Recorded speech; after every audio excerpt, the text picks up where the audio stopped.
Boa noite! Boa noite, boa noite! Boa noite, Mônica. Boa noite, Gil. Tudo bem? Boa noite, comunidade. Tá aí, nós estamos começando mais um programa Sororidade em Alta. Eu e Flaviane Repkin, olha que chique! E nossa convidada especial, Café com Gil, ou Gilvanete Siebra. Siebra. Boa noite, meninas. Siebra.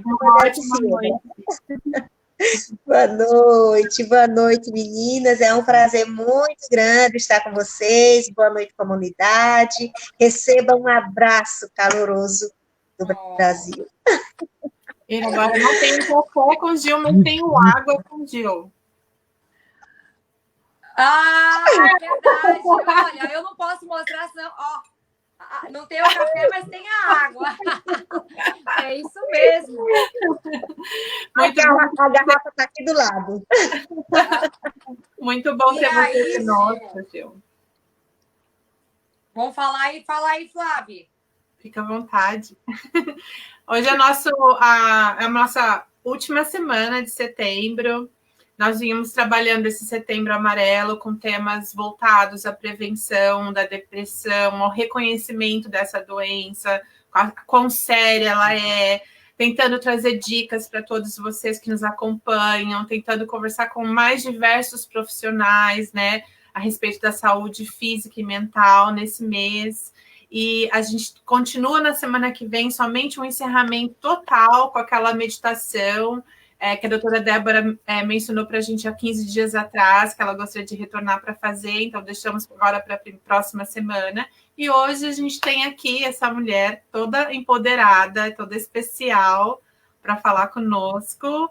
A Mônica vai ali ler um livro, né, dos títulos da pessoa. Não é que me chamou a atenção, então, assim, a gente sempre conversa, fala alguma coisa, eu vejo os vídeos dela que ela me manda, e aí, você não para ficar vendo formação, nada disso. Aí hoje eu comecei a ver uns vídeos dela, e conforme eu tava dirigindo e tal, aí eu falei, nossa, eu não sabia que a Gil era psicanalista. Então, Gil, seja bem-vinda aqui no nosso programa Sororidade em Alta. Conta um pouco de você, fala de onde você é. O pessoal que está nos assistindo, nós vamos ter uma surpresa depois aí para falar da Gil, né? E a palavra é sua, amiga.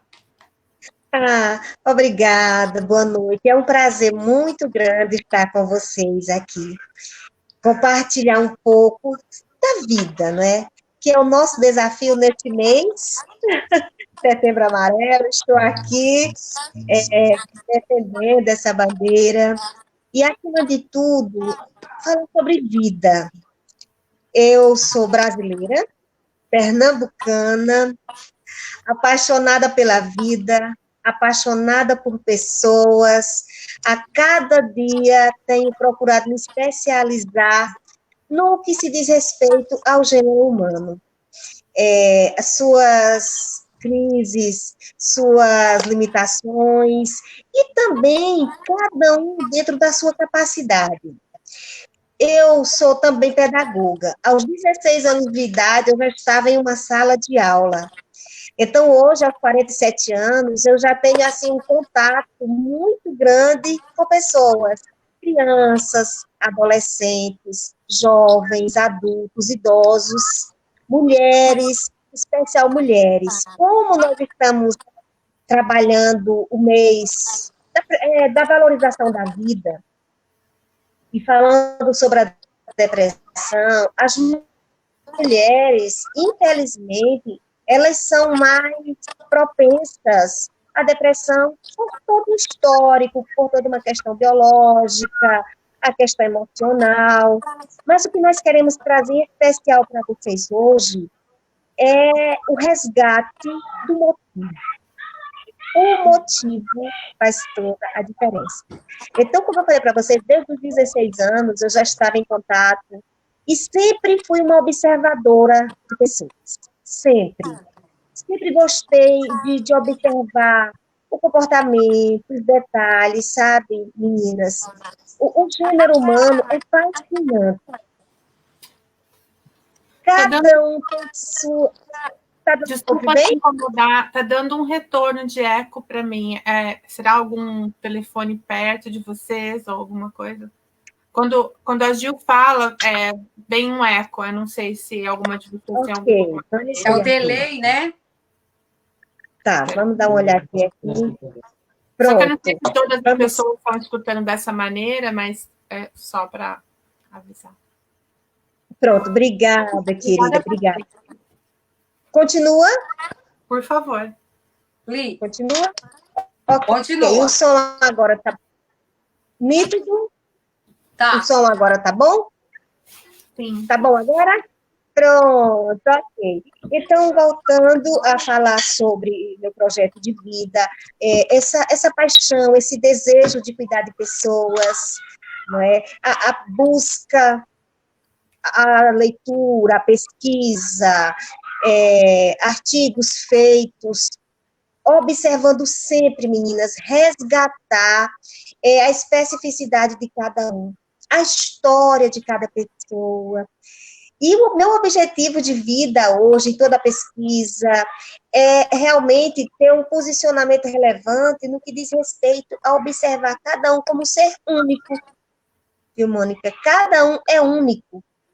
Não existe duas pessoas iguais. Elas podem até ser parecidas, elas podem ser semelhantes, mas elas são únicas. E desde aquilo como nós observamos da criação, do seu DNA, da sua digital, que é único, é específico. Então, toda a minha jornada foi buscando compreender a grandeza do ser humano, a natureza do ser humano, buscando compreender como eu posso ser partícipe na vida do meu par. Porque eu não ando só. Como ser humano, não ando sozinha. Eu preciso de Mônica, eu preciso de Flávia, eu preciso da comunidade, eu preciso de todos. Então, observar a questão da pedagogia, a questão da psicopedagogia, em se tratando da psicopedagogia, que trabalha as dificuldades do aprendizado, eu tenho trabalhado, meninas, as dificuldades da aprendizagem emocional. Porque muitas vezes nós aprendemos a negociar, nós aprendemos a fazer muitas coisas, mas não aprendemos a trabalhar nossas emoções. E quando nós trabalhamos isso, nós temos 4 pilares da educação: aprender a conviver, aprender a ser, aprender a fazer, não é? Então, aprender a ser quem? Ser eu, única, que tem uma história, que tem uma vivência, ver Mônica como uma pessoa única, que tem uma história, que tem uma vivência, Flávia, cada uma. E aprender o quê? A conviver. Exato. A conviver com cada uma. A conviver com cada um do seu jeito, à sua maneira. E o desafio que eu acredito, que eu trabalho, que busco a cada dia, menina, nesse aprendizado, nessa aplicação da psicopedagogia com a vida, é justamente também aprender a fazer escolhas certas, aprender a viver cada momento, aprender a fazer aquilo que lhe faz bem. Porque muitas vezes, como mulheres e como pessoas, nós acabamos sendo consumidas por informações, somos consumidas pela opinião das pessoas, somos consumidas pelas expectativas. Então, quando nós trabalhamos as nossas emoções, trabalhamos esses pilares, então nós vamos observar um crescimento realmente gradativo. É um pouco redundante, mas é um crescimento crescente. E aí esse crescimento crescente vai gerar o quê? Vai gerar uma pessoa mais segura de si, vai gerar uma pessoa que descobriu de propósitos por que está aqui nessa jornada, o que quer, como vai ser o ser diferenciado nesse mundo de iguais, onde, quando muitas vezes você pensa um pouco diferente, você é criticado. E é um desafio para nós, e hoje, trabalhando essa questão emocional, essa questão psicológica, e também, Mônica, a questão espiritual, porque também sou teóloga de formação. Eu vi isso também. Teóloga, psicanalista. Aí eu já até perdi o rumo, viu, Flávia? Eu falei, ou seja, e dar essa viajada que a gente volta um pouco aí no tempo da pedagogia ou das ciências sociais, né? E como é importante hoje, você disse muito bem, né? Infelizmente, a escola não tem uma sala de aula, uma matéria específica para ensinar essas crianças, as nossas crianças, a compreender o seu sentimento, a lidar com eles, né? Aqui a gente tem uma realidade de conselheiros escolares que eles conversam com as crianças que têm mais dificuldade, eles têm um tempo semanal com essas crianças, são mais ou menos um psicólogo, mas não é, né? Quando eu digo mais ou menos, é que eles estão dando aquele tempo que seria bacana que a criança tivesse com um psicólogo ali, mas não tem. Porém, a tentativa eles falam que é coping skills, né? Que é como lidar, conhecimento de como lidar com algo. Então, todos os conselheiros, né, das escolas que eu trabalho, eles têm esse tempo com os alunos e eles têm esse foco nessa informação. Como as crianças devem aprender lidar com algo, seja na vida social, seja no convívio com coleguinha, seja em casa com problema de doença ou questões econômicas, não trazem essa informação para a criança, mas a partir do que a criança traz, levam a tentativa de um aprendizado, de um ensino. Porém, não é uma matéria obrigatória na escola, né? O que eu sinto muito.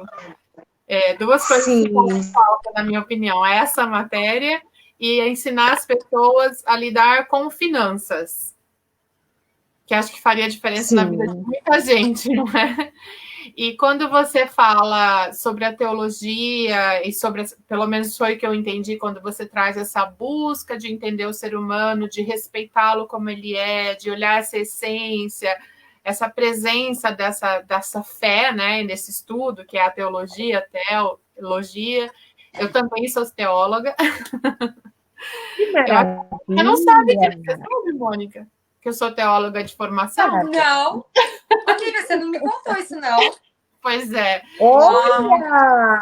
Eu fiz teologia para leigos, que durou 2 anos lá no Brasil, né? E também depois fui para uma pós-graduação em ética desculpa, gaguejei. Pela Universidade de Roma, de acordo com a Universidade Católica, que era a religião na qual eu cresci, né? Também voltada para a teologia. Então, eu tenho essa graduação também.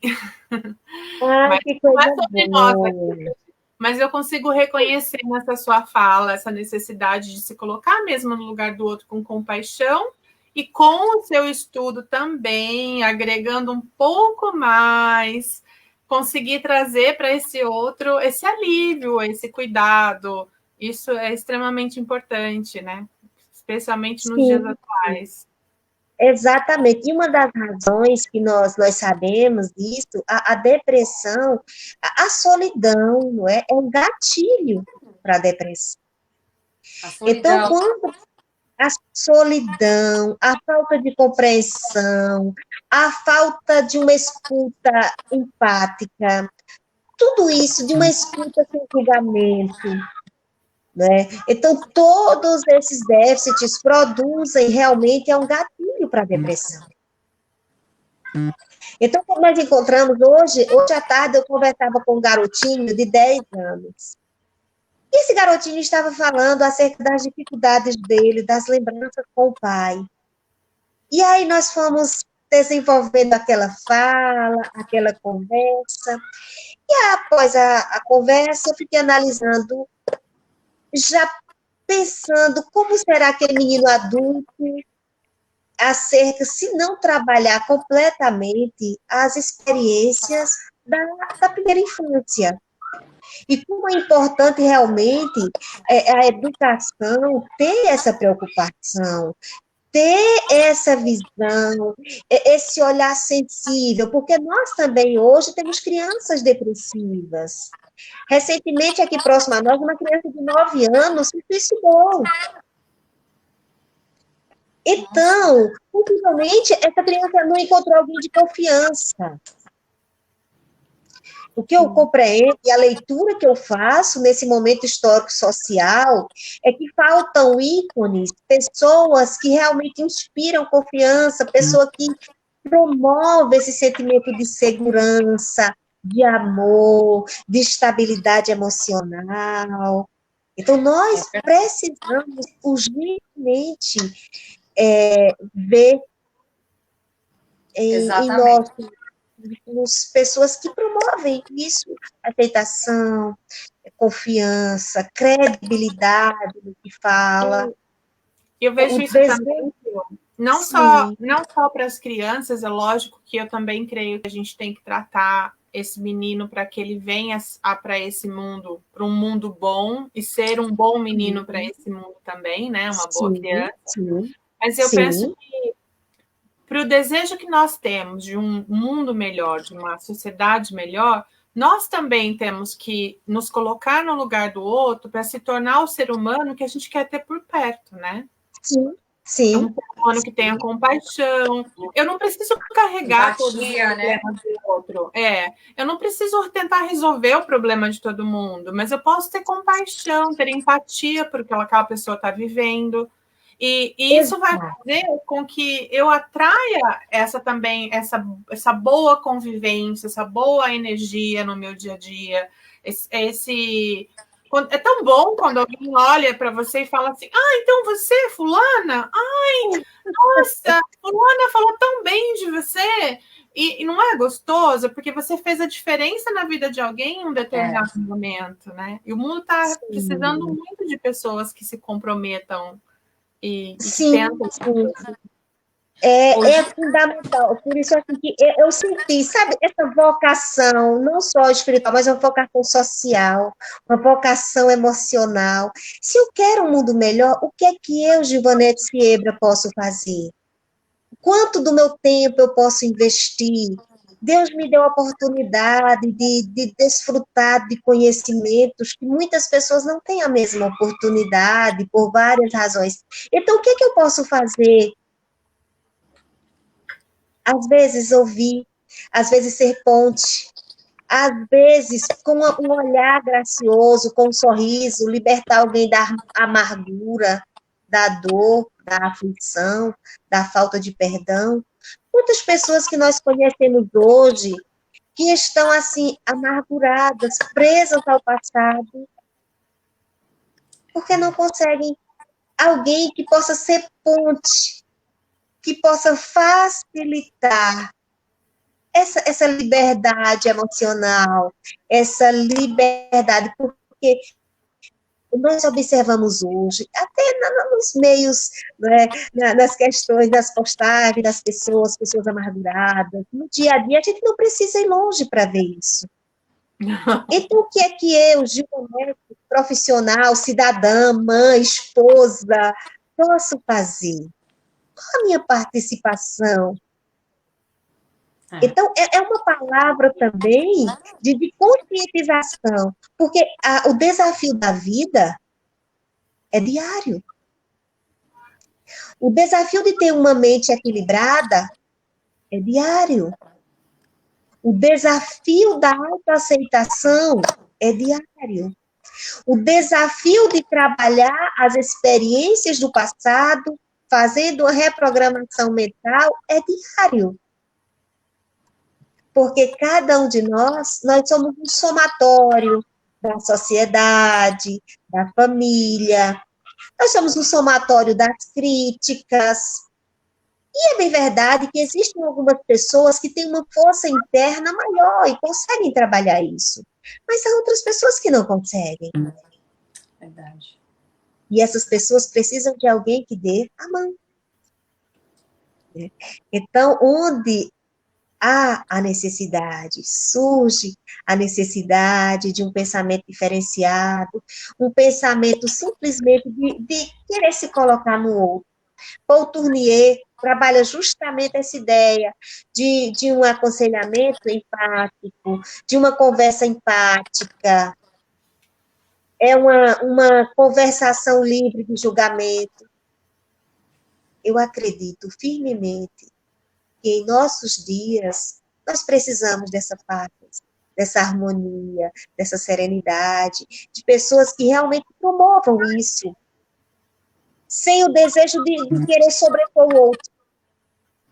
Porque na sociedade competitiva que nós vivemos, há sempre esse desejo, desde da tenra idade, dos anos iniciais, porque em termos de educação, eu conheço da pré-escola, no caso aqui do Brasil, né, da pré-escola, a infância, o ensino fundamental, ensino médio, até a graduação eu conheço, eu já trabalhei, já coordenei escolas. Então, o que eu observo é que as carências são as mesmas.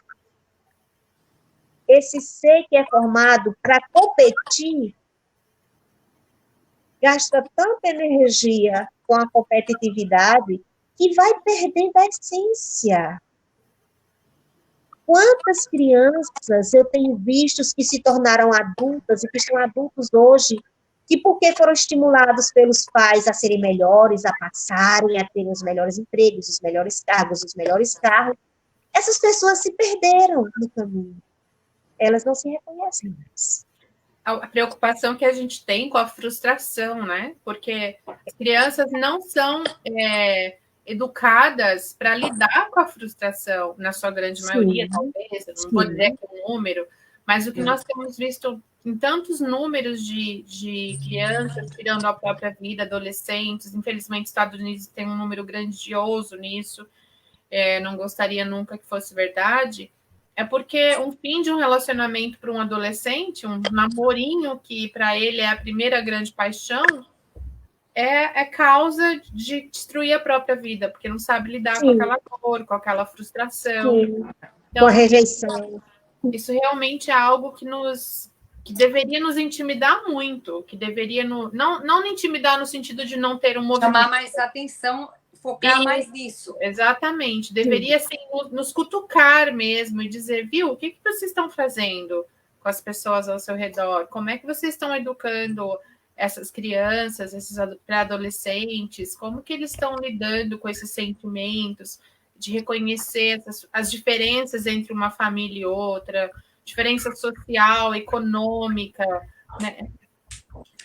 Quantos casos a gente vê? A gente tem muito mais facilidade de consumo aqui nos Estados Unidos do que aí no Brasil. Mas quantos casos a gente vê de famílias que gastam meio salário para comprar um tênis para um filho, ou para comprar um celular para um filho, meio salário por mês, pagando por várias parcelas, porque ele precisa ter essa sensação de pertencimento. Pertencimento a quê exatamente, não é? É uma revisão de valores que o ser humano tem que buscar e tem que tentar mesmo ser vintage nisso, para compreender que esse pertencimento não está do lado de fora, ele está do lado de dentro da gente. Sim. E nós podemos usar uma figura como, por exemplo, a árvore. Por mais que você embeleze uma árvore, você possa podar, fazer reparos. Se a raiz não for cuidada, a tendência dessa árvore é morrer, é secar, é não produzir mais. E o que nós temos observado muitas vezes é uma sociedade que está sem raízes, sem profundidade, sem valores, são assim, levados pelo momento, são levados por sentimentos. E por isso que é tão fácil dizer adeus, é tão fácil partir, é tão fácil acabar com qualquer vínculo, porque não houve aquela estabilidade emocional, aquela presença, sabe? Aquela ideia de participar da alegria, da tristeza, da construção, da formação. Por exemplo, nós questionamos muitas vezes os alunos, mas dos pais, nós enquanto pais. Como tem sido a nossa reação?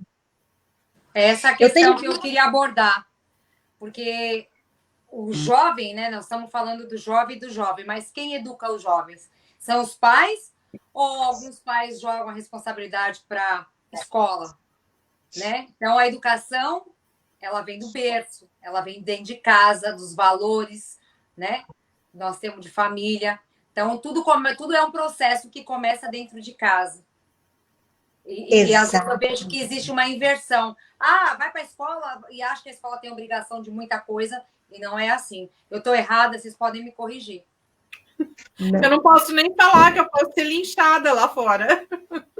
Não, eu falo, por mim, eu já tive fases na minha vida. Não, eu tô brincando, mas eu acho que isso que você falou é muito sério. A gente tem uma tendência social mesmo, é uma tendência de sociedade mesmo, achar que a criança vai ser educada na escola. Não, a criança vai aprender a ler, a escrever, a fazer conta de matemática na escola. Você vai educar o seu filho, você vai aprender com ele a colocar limites. Você vai dizer ao seu filho qual é a rotina da sua casa. Lembra só uma coisa, gente, não é fala minha, porque às vezes as pessoas podem falar, ai, nem tem filho, né? E fica aí falando, acha que é fácil. Não, nem acho que é fácil também, né? Não é porque você não gerou um filho que você não sabe como lidar ou com o entorno do que tá ao seu redor, não é? Mas a gente tem essa tendência de não perceber, enquanto pais, geradores de uma vida, de que a criança que veio para a sua vida, é ela que vem para se adaptar ao seu mundo, sendo você um adulto ou um adolescente que teve filho, é uma nova vida que entra para se adaptar à sua. Não é você. A gente tem esse erro muito grande de dizer sempre, agora eu tenho que me adaptar. Não, gente, você tem uma rotina estabelecida de 20, 30 anos, você tem um filho, e aí você adapta a sua rotina, o seu filho à sua rotina, né? Você vai adaptar horários.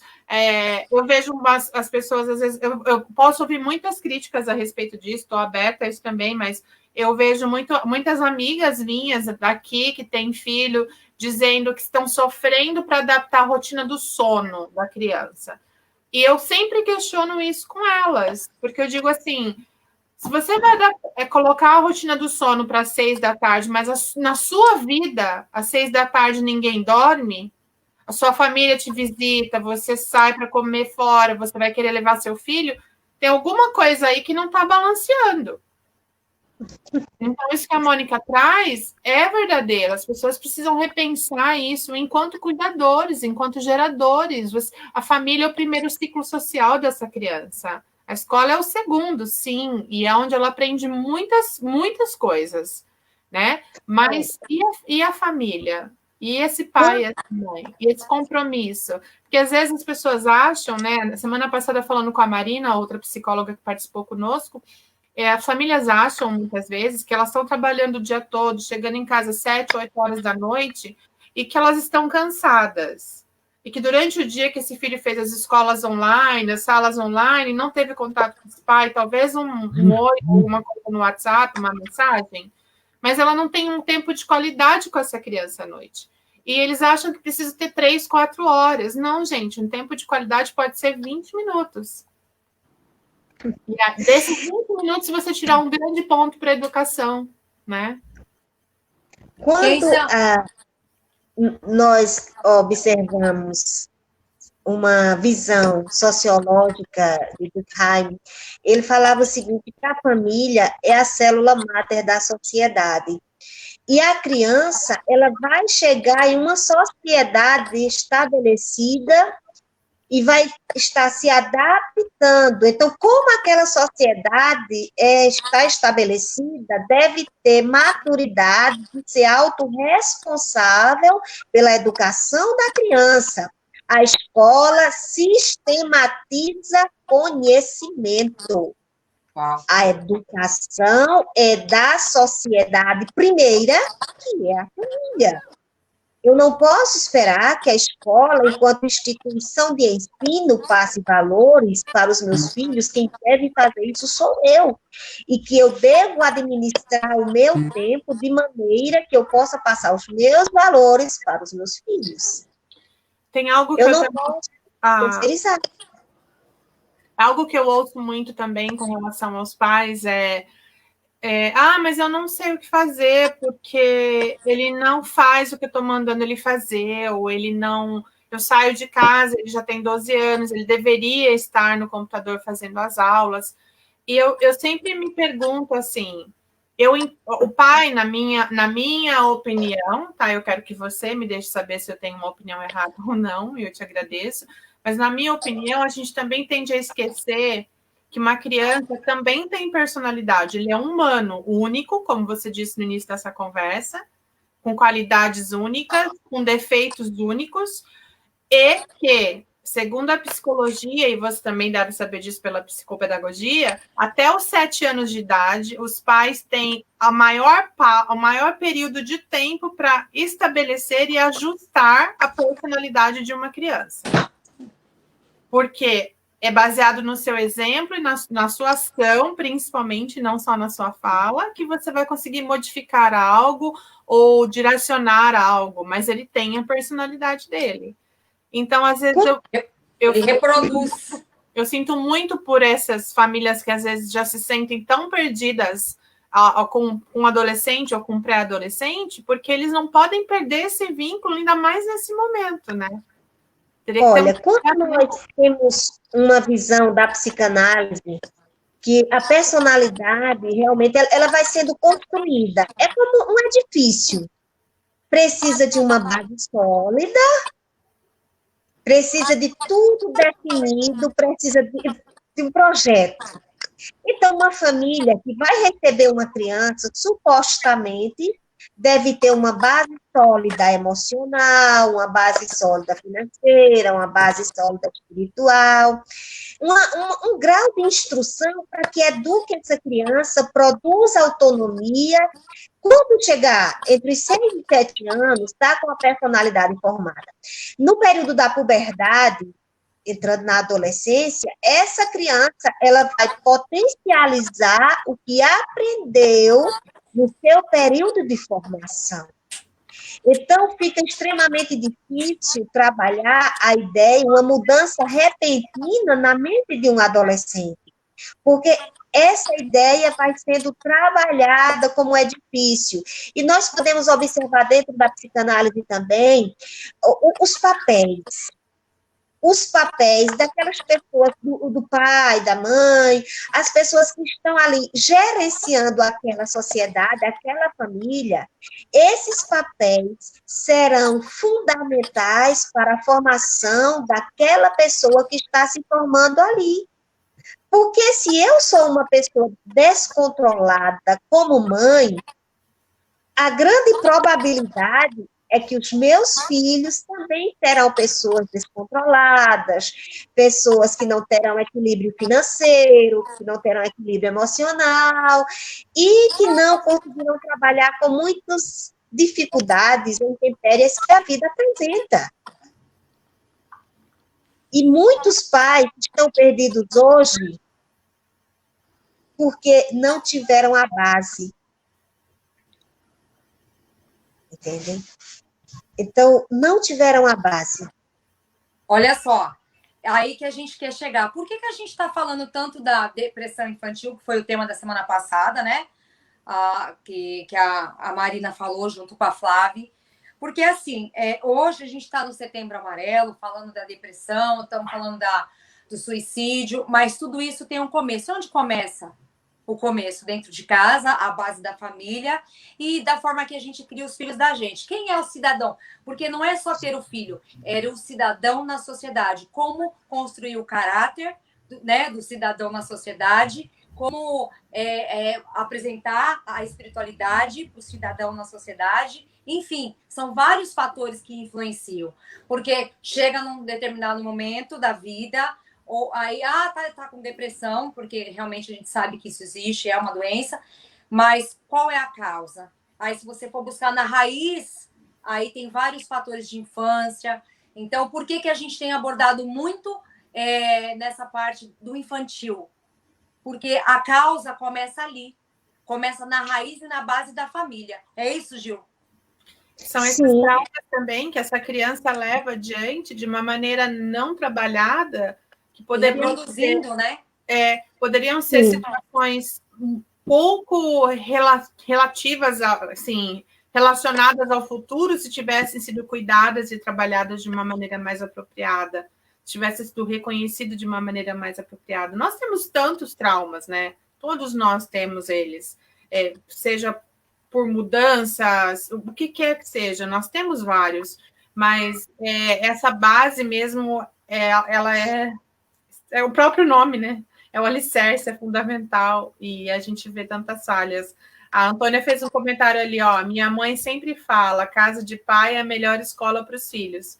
E eu recordo, sim, muito de uma amiga minha que tem 2 filhos, que mora no Brasil, que ela tem regras bastante rígidas para a maioria dos pais que eu conheço aqui, mas não é uma mãe violenta de jeito nenhum, não é uma criança infeliz de jeito nenhum, as crianças são muito felizes, sorridentes, brincalhonas, e ela lia muito Isami-Tiba quando ela estava grávida. E ela tem muitas regras, muito a linha dele de pensamento. E ela sempre diz uma coisa que a Antônia me lembrou agora, citando pai e mãe, que é ninguém na vida vai te ensinar como uma mãe e um pai te ensina. A vida bate diferente. E é verdade, porque muitas crianças estão aí hoje sofrendo, principalmente com essa alteração hormonal da pré-adolescência e da adolescência, sofrendo de uma depressão, desgostosas mesmo com a vida, assim, frustradas, né? Boring, como a gente fala aqui, de saco cheio, achando que não faz nada, por causa disso. Porque não encontraram valores que são tão maiores ali na sua formação, ali atrás. Exato. Eu não sei se você, Flávia, você conhece Leonardo Boff, que é um teólogo muito bom, ele tem um livro, A Águia e a Galinha, que ficou muito conhecido. Ele chega a dizer que a mãe, ela recebeu um sacerdócio supremo, uma vez que recebeu do Criador a capacidade de gerar a vida. Que, na verdade, é um complemento. Vamos imaginar, o pai coloca e a mãe dá, né, tem um espaço ali, aquele contato. Desde o primeiro contato, a emoção que o feto está lá na barriguinha, a emoção que essa criança recebeu, em que momento foi gerado, como foi recebida, né? O primeiro momento da criança faz muita diferença. O primeiro dia que chega, o primeiro ano, aí vem toda a formação. E o adolescente, ele pode realmente passar por tristeza e por instabilidade de sentimentos, alteração de humor. Mas quando esse adolescente recebeu amor e compreensão, em algum momento ele vai voltar. Ele até pode se perder no caminho, mas vai voltar. Porque vai descobrir o motivo. O motivo da existência. Qual o seu porquê? Quando nós observamos Viktor Frankl, o criador da logoterapia, e também Nietzsche tem essa fala muito parecida, que dizia o seguinte: quem tem por que viver, resiste qualquer como. Então, qual é o porquê?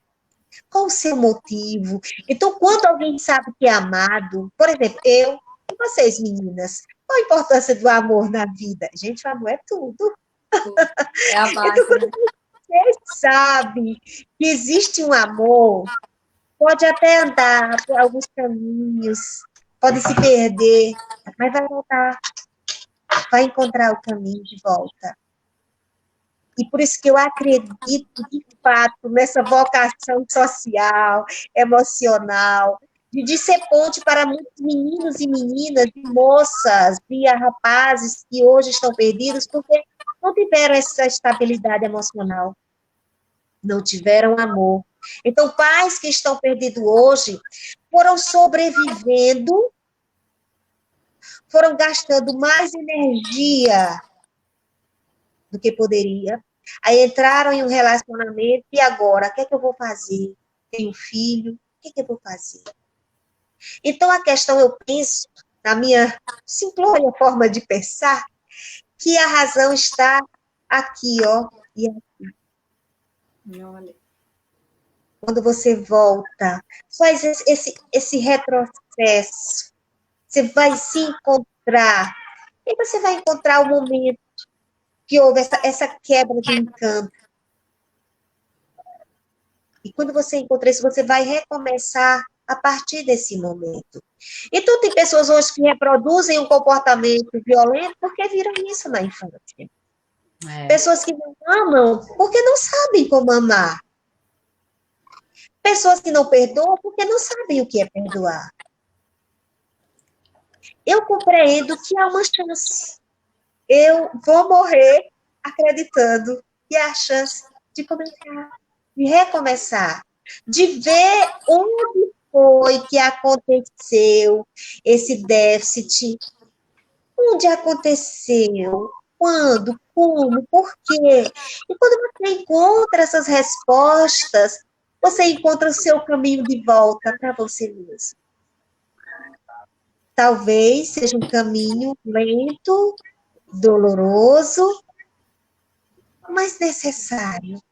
Em qualquer situação, se eu fosse perguntar agora para vocês, pensem em uma lembrança muito boa da sua infância e uma lembrança muito ruim. A partir daí, você vai criando esses dois pilares. Por que você é guerreira hoje, Mônica? Alguma coisa aconteceu que fez você ser essa mulher forte, vibrante, que tem uma energia. Flávia, eu estou conhecendo agora. Mas cada um de nós, o que nós somos, teve um começo. Aquilo que nós temos de positivo e aquilo que nós temos de negativo. Então, quando nós conseguimos identificar esse ponto de partida, eu acredito que é o ponto de partida para a compreensão, para a autocompreensão, autoconhecimento. É o que Sócrates dizia, é o conhece-te a ti mesmo. É você fazer um inventário próprio. É você pensar, reconstruir suas lembranças da infância, suas lembranças da adolescência, suas lembranças da juventude, agora na fase adulta. Eu entendo que é você, quando você volta, você vai fazer, você chega aqui a esse ponto e vai construir um novo caminho emocional, um novo caminho espiritual. É o autoconhecimento, quando você se encontra na pessoa do Criador, quando você realmente vê onde foi que tudo começou.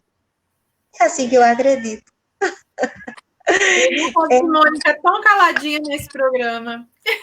Pois é, mas olha só, duas coisas que. Nossa, porque a gente viaja, né? Quando ela tá falando assim, eu vou viajando, assim, a voz dela, ela consegue, assim, deixar a gente elevada, assim. E outra coisa que eu estava aqui pensando enquanto ela falava, de dois fatores que eu vejo muito, e pessoas às vezes falam. A tecnologia, ela é maravilhosa, mas ela também é um fator que hoje também dentro da criação nossa, né? A gente não tem como ficar sem a tecnologia, mas como lidar com essa parte de tecnologia junto com os filhos, né? Eles precisam hoje, mais do que nunca, estar estudando online, mas tem que ter as regras. Então, às vezes, eu vejo que a tecnologia ela ajudou, mas muitas coisas também ela fez perder a essência, tipo, de jogar amarelinha na rua, de brincar de esconde-esconde, de outras coisas que a gente, né, fazia. Além da tecnologia, eu creio que é só uma outra geração, né? Então, esse é um fator que eu queria até comentar com vocês.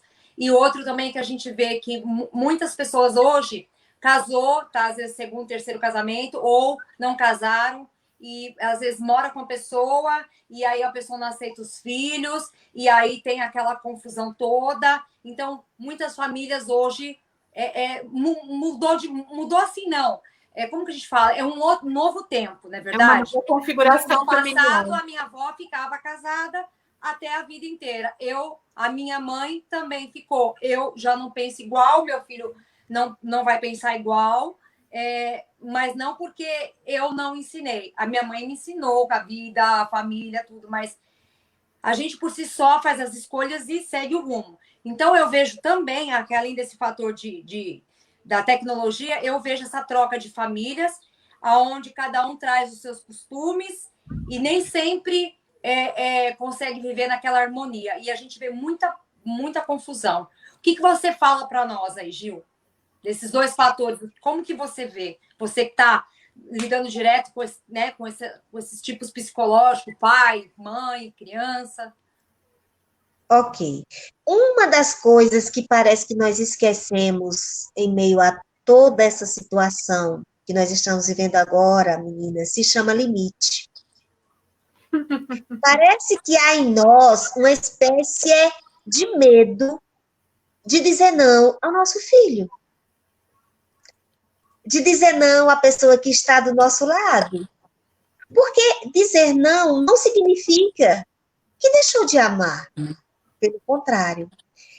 O limite, ele é bem-vindo em qualquer relação, seja numa relação paternal, maternal, seja numa relação conjugal, sempre há a necessidade de limite. A tecnologia, ela é muito boa, mas se você deixar a criança, olha, a criança, ainda trabalhando a visão da psicanálise, a criança até os 6, 7 anos, ela age por instinto. E trabalha-se que um adulto que não foi desenvolvido, que não amadureceu, também vai ser só instinto. Ou seja, vai viver só aqueles sentimentos mais primitivos. Então, eu quero, tem que ser agora. E com uma criança, eu, enquanto mãe, eu preciso dizer, meu filho, minha filha, agora não. Há tempo determinado para tudo.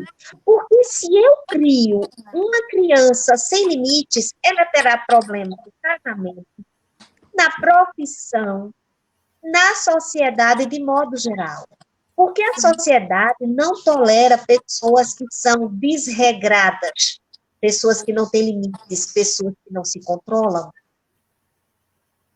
Então, eu penso, uma dose de limite seria muito bem-vinda em nossa criação contemporânea. Amor e limite. É uma boa balança. Limite não significa dizer que não ama. A minha filha pode chorar hoje quando eu digo não, mas eu estou dando oportunidade e autonomia para que ela cresça uma mulher emocionalmente madura para aceitar os nãos que a vida oferece. Eu tinha um colega de trabalho, desculpa, pode terminar. Porque na vida eu não vou receber sempre sim. E se eu não receber, desde o período da minha formação, um não, quando eu receber um primeiro não na adolescência ou na fase adulta, ó. Isso é importante você, porque mostra a diferença do eu gosto de você, de gostar de você e de querer o seu bem, né? Tem um colega de trabalho de muitos anos atrás no Brasil, infelizmente até falecido, que dizia na época para a filha adolescente: no Brasil a gente sabe, não é como aqui as pessoas podem dirigir aos 16 anos e lá a partir dos 18. E essa menina, naquela época dos 16 anos, como começaram todas as crianças ganharem essas motoquinhas, como se fosse uma Bis, uma X, alguma coisa assim. Mobilete. É uma versão mais jovem da Mobilete. E ela começou a ficar assim muito pirada, porque ela queria também, porque as colegas de escola tinham e porque não sei o quê. E não era questão financeira, mas era uma questão de valores para esse pai. E ele colocou muito quieto: eu posso te querer bem e falar para você que legal, a Vanessa vai ter uma moto com 16 anos. Mas eu posso querer o seu bem e te explicar que com 16 anos você ainda não é responsável para dirigir uma moto. Então, com 18, se você continuar sendo a menina que eu conheço, que eu reconheço como minha filha e responsável, você vai ter uma moto ou um carro, não há problema. Mas não aos 16 porque está na moda, não aos 16 porque seus colegas de escola têm. Querer bem e querer o bem. E, infelizmente, esse mundo material que a gente vive, e eu conto muito da nossa realidade daqui, mas eu sei que não é tão diferente da realidade daí, os pais também têm uma tendência muito grande a se culparem e quererem, de uma forma ou de outra, entregar algo para esses filhos porque acham que não tem o tempo para doar, então querem doar algo mais. E aí vem uma sequência muito grande de presentes e uma desvalorização muito grande do como é difícil para se comprar um presente, ou desvalorizar mesmo essa questão do cuidado, do afeto, né? E isso é muito triste, porque tem que ter esse equilíbrio de querer bem e querer o bem. Não importa o quanto a gente ama, né? Sim, sim. E essa questão que nós chamamos de compensação, né? Você compensa uma ausência com um presente. Vai chegar um dia que não, nem o mundo não vai ser o suficiente. Sim. E esse é um ponto interessante para nós na escola, quando eu falei das conselheiras. Quando a gente faz atividade com os alunos, a gente sugere algumas atividades para os pais, e nessas atividades podem ser dadas moedinhas de centavos para a criança, como 5 centavos para ela colocar num cofrinho, para depois contar o que ela pode comprar com aquilo e tal. E quando a gente explica isso para os pais, não teve uma única vez em 2 anos nessa escola que não teve uma reação achando que tinha que ser uma nota de 10 ou de 5. As pessoas nunca imaginavam que tinha que ser uma moeda. E isso foi uma coisa que chocou muito os profissionais americanos daqui, porque eles ensinam a criança do menor para o maior. E aí nós, brasileiros, porque eu estou me colocando, né? A gente já tem essa noção de que a gente já não acha que compra nada com $10, entendeu? Mas a criança não sou eu com 40 e tantos anos. Então, é essa diferença que a gente tem que tentar colocar aí quando a gente vai falar com o filho, né? Muito de um pai ou uma mãe que com 5 anos a criança começa a tomar banho sozinha e acha que então agora ela é independente. Não, ela não é independente, ela está tomando banho sozinha, ela ainda te pergunta se lava a cabeça, né? Isso é muito triste, porque se a gente quer mudar mesmo essa sociedade, a gente tem que repensar esses detalhes que parece que estão meio mortos aí. É preciso repensar, não é, alguns valores. E voltando à outra pergunta, Mônica, que você falou, eu acredito que nós poderíamos ter um outro bate-papo falando justamente sobre isso. Verdade. Entendeu? Porque é um tema complexo, muito né? bom. Muito bom, complexo, que vai envolver outras dinâmicas, outras vivências. E aí a gente poderia ter uma outra conversa, porque é tão rico e complexo ao mesmo tempo que não dá para a gente ter uma resposta simplória, a não ser que cada um retornasse ao seu ponto de partida aqui inicial e descobrisse. Porque, de alguma forma, se, por exemplo, eu estou no 4º casamento, alguma coisa comigo, onde foi que eu falhei? É só o outro? Não é? Então, eu preciso repensar a minha história também. Então, é um ponto que a gente precisa analisar com mais cautela, com mais tempo, com mais delicadeza, sabe? Observando ponto por ponto. E reconhecer também que nessa mudança da história da sociedade, do papel da mulher da sociedade, acho que eu entendo um pouco do que a Mônica trouxe, querendo dizer, minha avó ficou casada há 50 e tantos anos, no meu caso, um casamento aparentemente muito feliz, só se separaram quando um dos dois faleceram. Mas muitas mulheres não teriam ficado juntos se tivessem uma formação acadêmica, se tivessem uma condição financeira mais adequada. Então, essa é uma situação. Aí outras mulheres que não estão vivendo bem, aí entra esse peso do que você está dizendo, de fazer essa viagem interior. Um amigo sempre dizia isso. Eu posso trocar de esposa. Ele dizia até na frente da esposa, os dois são muito bem resolvidos. Posso trocar de esposa?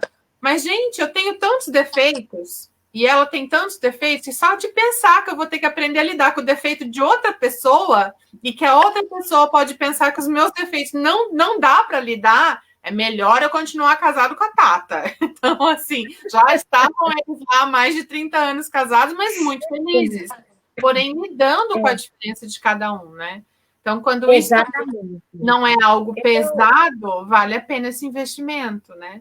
Sim, sim. Então, por isso que eu te digo, Mônica, é uma questão de fazer assim, um apanhado histórico, porque cada cultura, cada época, cada geração tem um comportamento, tem um direcionamento, e também eu não posso deixar de lado o direcionamento que Deus dá para as famílias, e que muitas vezes as pessoas têm tirado Deus de cena, porque quem idealizou a família foi Deus. E depois nós vamos falar que Deus idealizou de forma perfeita.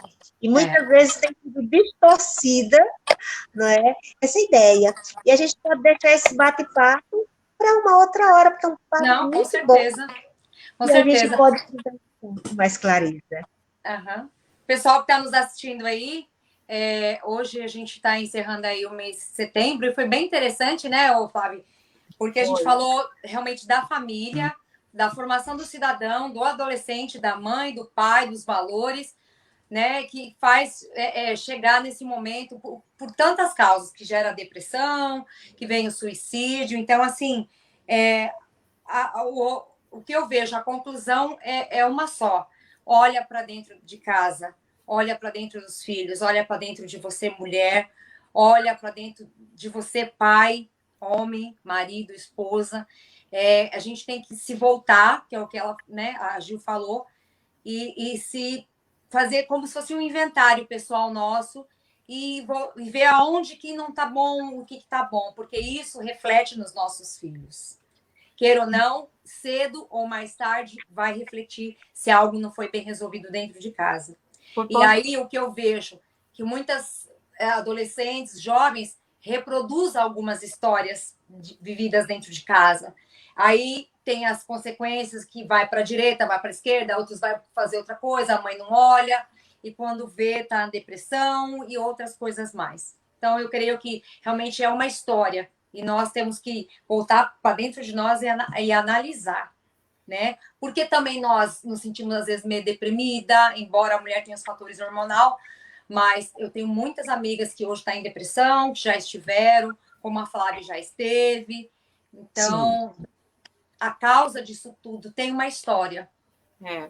Nós trouxemos um conteúdo muito rico, que nos fez muito feliz em partilhar, e nós aprendemos muito também com todas os profissionais que passaram por aqui em setembro. Foi um mês... Não nos meses anteriores também, mas especialmente em setembro, tratando de temas tão delicados, sempre tentando trazer a mulher como essa fortaleza que porque somos, né, por N razões, a sociedade nos colocou dessa maneira, e para conquistar o nosso espaço, acabamos nos tornando realmente fortes, decididas e corajosas.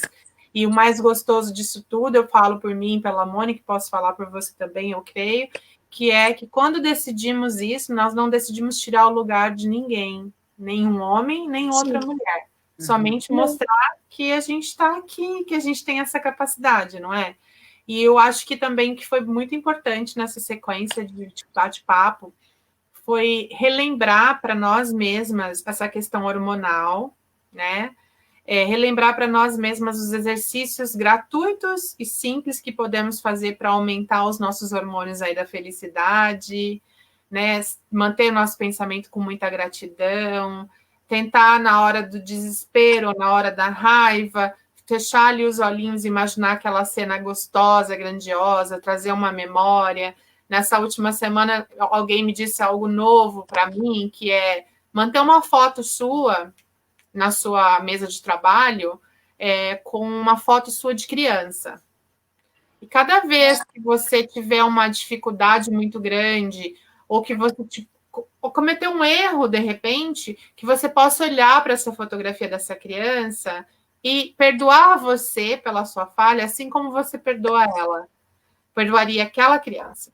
Porque é isso que falta também para nós, muitas vezes. com tantos aprendizados e tantas tarefas, a gente não se perdoa quanto deveria, não cuida de nós mesmos como cuidaríamos do nosso melhor amigo. Então, essa também é uma mensagem que eu gostaria de deixar vocês aqui nesse setembro, com esse pensamento, com essa vontade de se cuidar, de procurar, sim, um tratamento se for preciso. Eu continuo aí na minha medicação, está me fazendo muito bem, junto com a minha fé, com a minha positividade. Não quero ter uma pessoa que toma medicação para o resto da vida, mas voltei a meditar, já estou fazendo yoga novamente. Então, é todo um conjunto de informações, né? Que mais pessoas possam se espelhar nesses encontros para melhorar isso também. Então, eu quero dizer que há um motivo. Eu costumo dizer que há um tripé. Na minha vivência, meu motivo principal é o amor de Jesus por mim, que morreu na cruz por mim, incondicionalmente, o amor dos meus pais e o amor do meu esposo, das minhas filhas. O amor. Então, o motivo é o amor, porque é a razão de tudo. E aí vai trazendo estabilidade para enfrentar as dificuldades que a vida me apresentar. Então, esse retorno. Então, volte ao primeiro amor. O que eu posso dizer para cada um que está aqui, para toda a comunidade, então volte ao amor, volte ao primeiro amor. E obrigada pela confiança, obrigada. Foi muito bom conversar com vocês, meninas. Nós que agradecemos. E a Gil é uma mulher, assim, fantástica. Assim, eu conheci ela, assim, eu me apaixonei. E aí, para vocês, agora uma notícia boa. A Gil faz muitos vídeos, sempre falando de algo positivo, falando da palavra de Deus. E nós estávamos pensando, a gente precisava, né, ter conteúdos, né, que inspirasse, que empoderava, que também elevasse a espiritualidade. Não importa a sua fé, né? A espiritualidade é algo que você tem que cultuar e fazer resplandecer para si próprio. Então, nós estávamos conversando, e aí eu pensando nisso, junto com a minha amiga Alana, né, que é minha parceira da rádio também. E aí foi quando surgiu o papo aí da Gil. Foi uma coisa muito interessante, né, Gil? Foi assim, eu falando, e você falou, olha, eu estava pensando nisso, e de repente mandar uma mensagem. Então, a partir de amanhã cedo, todas as manhãs, nós teremos o Café com Gil. Né, Gil? Sim, então, sim. Sejam bem-vindas, mulheres aqui da Filadélfia, região da Califórnia, porque nós temos muita gente que nos assiste, você sabe disso, do Brasil todo. Tem gente aqui, ó, São Paulo, tem Bahia, Guarulhos, enfim, tem bastante gente aqui. Mandar um beijo para essa galera que está nos assistindo. Então, a partir de amanhã, nós temos aí o Café com Gil. E para você que gosta de ouvir assim, positiva, sempre existe esperança, né, Gil? Sempre tem uma palavra de consolo. Você pode ir lá, nós vamos colocar aqui o Instagram dela, @Café com Gil. É isso? Coloquei. Colocou aí? Coloquei. Ah, tá aqui. Tá. Então, a partir de amanhã, cedo, nós temos já a primeira mensagem dela, muito bonita. E nós teremos aí de segunda a sexta. É isso, Gil? Fala para nós aí. Sim, segunda a sexta, você não toma mais café sozinho, você toma café com Gil na Philly. Rádio Philly USA. De amor.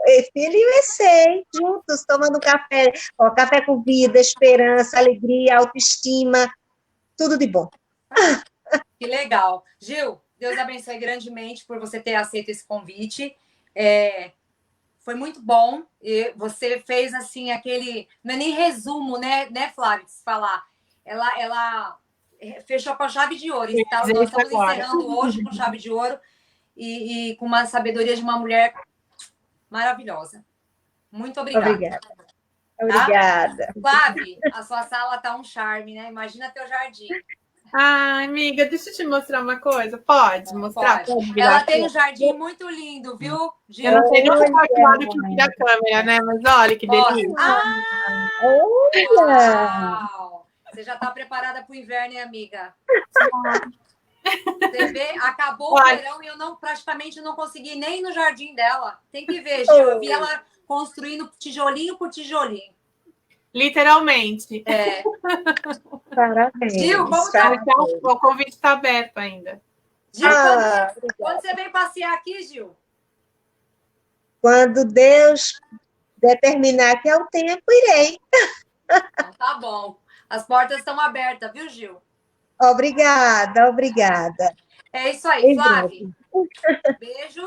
A gente E se olha, eu fala. quero aproveitar e mandar um recado aí para a comunidade. Nós estamos aí com a Feira do Empreendedor. É isso aí, começa dia 3 de outubro. O pessoal que está aí na Filadélfia, região, Westchester, Phoenixville, Malvern e por aqui afora, Newark. Nós vamos começar a feira dia 3 de outubro, a partir das 9 horas até as 5 horas da tarde, em frente ao Bronx Churrascaria, que fica aqui na Castor Avenue, onde está o point da comunidade. O que nós vamos ter lá, Flávia? Vou contar para vocês. Roupa brasileira, perfume, nós vamos ter roupa masculina, nós vamos ter autora de livro, autora de livro, gente, vai ter a autora de livro. Nós vamos ter também camiseta do pessoal do Hope Givers, o pessoal do Hope, que é a Lana, que tem a casa do refúgio lá no Brasil. Então, ela também tem aqui esse espaço onde ela faz um trabalho junto com algumas pessoas. Então, também nós vamos ter uma parte da renda arrecadada para a doação dessa construção. Ela tem um terreno bem grande, o pessoal que acompanha o trabalho da Lana aí vê. Então, ela tem até o final de dezembro para estar construindo. E para você ter uma ideia, essa casa de refúgio, ela tem de idosos e é muito bacana. Você tem que ver o que eles fazem. E ela vai construir aí 30 salas. Então, é um lugar muito grande. Então, a gente está aí ajudando. Lógico, a Rádio Filho, o pessoal aí da comunidade está ajudando. Os nossos empresários aí que também estão junto conosco. Então, nós tivemos essa ideia de unir os pequenos empreendedores, né? Para a gente estar fazendo essa feira, até para unir um pouco mais a comunidade. A gente nunca teve esse tipo de evento aqui. Então, vai ser uma oportunidade de a gente conhecer, fazer network. E eu creio que ajudar um outro também. Então, você que está nos assistindo, viu, Flávia? Passa lá. Então, vai ter muita coisa bacana. Com certeza. Né? Quem não quer ver uma roupinha brasileira, um perfume, um make-up, vai ter muita coisa legal. E vai ter também, olha só, a Adriane, que é de finanças, ela é da New York Life. Eu achei bem interessante porque a gente às vezes pensa, né? Eu não tenho status, ou eu posso ter um benefício com algum seguro de vida, algum tipo de coisa assim? Pode. Então, nós vamos ter uma pessoa falando de finanças, apresentando produtos onde a comunidade pode ter acesso, a comunidade pode, né, estender para a comunidade. Então, eu achei bem legal, porque vai ser uma coisa assim bacana. Bacana. Nós vamos ter de A a Z. Aí, eu não vou falar mais. Vocês têm que ir lá, senão... Tá? E aproveita e já almoça lá no Bronx. Eu coloquei aqui para vocês nos comentários o Instagram da Gil, Café com Gil, também o Instagram da Mônica, da Rádio Filho, da Hope Givers, para vocês ficarem por dentro da programação também. Uhum. E também pontos bilíngues, informações em português para a comunidade brasileira. Educação, especialmente nas escolas. Então, fiquem à vontade. Lá no Hope Givers, ficam de olho, porque eu creio que vai ter ID novamente. Eles vão fazer ID. Isso, agora o pessoal da Filadélfia. Sexta. Isso é algo importante de mencionar aqui. Pessoal, quando o Hope Givers tem essa ação, eles colocam isso na página deles, anunciando quando será, e eles abrem um link para o WhatsApp para quem tem interesse, para que vocês sejam agendados. Então, para quem teve nesse link do WhatsApp, eles agendaram agora para sexta-feira. Observe no seu telefone se você não recebeu a mensagem para confirmar o horário. Isso é sério, porque é um benefício excelente da Prefeitura da Filadélfia e é feito pelo pessoal da Prefeitura. Então, comunidade, vamos assim honrar, né, a nosso nome enquanto comunidade que precisa dessa ID e falar, vou cumprir com o meu compromisso, estarei lá nesse dia marcado. Aí, quando a Hope Givers estiver novamente, é geralmente uma vez por mês, pode mudar, mas é geralmente uma vez por mês, então vocês fiquem de olho na página deles, para vocês terem quando vão se inscrever novamente. Tá bom? É isso aí. Isso é muito importante mesmo para a comunidade. E vamos encerrar, né, Gil? Porque senão, como vai ter café amanhã cedo com a Gil? Ô, Gil, você nasceu no Pernambuco e viveu toda a vida? Só tira essa curiosidade. Não vivi toda a vida em Pernambuco, já morei em Portugal, já ministrei, já fui professora lá. Que bacana. Já trabalhei com rádio lá também. Olha, Ó, que legal. Tem uma vasta experiência. É isso aí, meninas. Ó, vamos finalizar setembro, maravilhoso, que aí no Brasil começa a primavera. Aqui nós estamos no outono, começou dia 21, é isso, né, Flávia? Acho que E depois o inverno. Mas tá bom. É válido, viva a vida. Life is good. Uma ótima noite para todos vocês. Obrigada por nos acompanhar até aqui. E a gente vai se falando. Até na feira, hein, Flávia? Gil? Te vejo na feira, hein? Sim.